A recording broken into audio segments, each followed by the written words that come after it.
దేవుడు ప్రేమ అంటే సహోదరుడికి ఏ కష్టం వచ్చినా, శరీరపరంగా కష్టం వచ్చినా ముందుండాలి, ఆత్మపరంగా సువార్తను తీసుకెళ్ళడానికి కూడా ముందుండాలి. ఇది ప్రేమ అంటే. ప్రేమ అన్న ఫలం మీలో ఉంటే మీ నుండి ఏమొస్తాయట? మాటలు కాదట, ఏమొస్తాయట? క్రియ, క్రియ, క్రియ. దేవుడి పక్షాన మీరు ఏమైనా దాన ధర్మాలు చేస్తారా? లేని వాడికి, సంఘంలో ఉన్న సహోదరుడికి, పేదవాడికి ఏమైనా సాయం చేస్తున్నారా? సంఘంలో ఉన్న సేవకులు సేవ జీవితం అనుకుని వచ్చేసి వాళ్ళు అష్ట కష్టాలు పడుతున్నప్పుడు, అయ్యో నన్ను పెంచి పోషించడానికి కదా వాక్యంలో సేవకుడు ఇన్ని కష్టాలు పడుతున్నాడని, నీకు కలిగిన దాంట్లో, నీకు ఉన్నదంతా పట్టుకెళ్ళి ఆయనకి ఇమ్మంటం లేదు, నీకు కలిగిన దాంట్లో, దేవుడు నేను దీవించిన దాంట్లో కాస్త ఫలాలు పట్టుకెళ్ళి సేవకుడికి ఇచ్చి, నా సేవకుడి వల్ల కదా నా కుటుంబం బాగుంది, నా సేవకుడి వల్ల కదా మేము ఆత్మీయంగా బాగుంటున్నాం, నా సేవకుడి వల్ల కదా మా పిల్లలు కాస్త భయంలో భక్తిలో ఉంటున్నారు అని చెప్పే మాటల వల్ల నీకు వస్తున్న ఫలాలలో ఏమైనా దైవజనుడికి ఇస్తావా?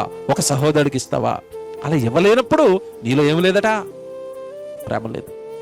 ఫలించటం అంటే దేవుడి కోసం బ్రతకటం, ఫలించటం అంటే దేవుడి కోసం చెప్పటం, ఫలించటం అంటే నీ జీవితమే ఒక సువార్తగా మారటం. నీ జీవితం సువార్తగా మారాలి. నిన్ను చూస్తే దేవుడు జ్ఞాపకం రావాలి, నిన్ను చూడగానే దేవుడు మాటలు జ్ఞాపకం రావాలి. ఎందుకంటే నువ్వు ఎప్పుడు దేవుడి గురించి చెబుతుంటే, ఎప్పుడు దేవుడు ఆలోచనలే నీలో పెట్టుకుంటే, ఎప్పుడు దేవుడు మాటలే నీలో నింపుకుంటే, యేసు ఇందాకన్న మాట, మీరు నా యందును మీ యందు నా మాటలను నిలిచి ఉండని ఎడల మీకు ఏది ఇష్టమో నన్ను అడగండి అన్నాడు. నెక్స్ట్ అంటున్నాడు, ఇలా మీరు ఫలించటం వలన నా తండ్రికి ఏమొస్తుంది? మహిమ. వాక్యం ఉంటేనండి హృదయం నిండిన దానిని బట్టి నోరేం చేస్తుంది? మాట్లాడుతుంది.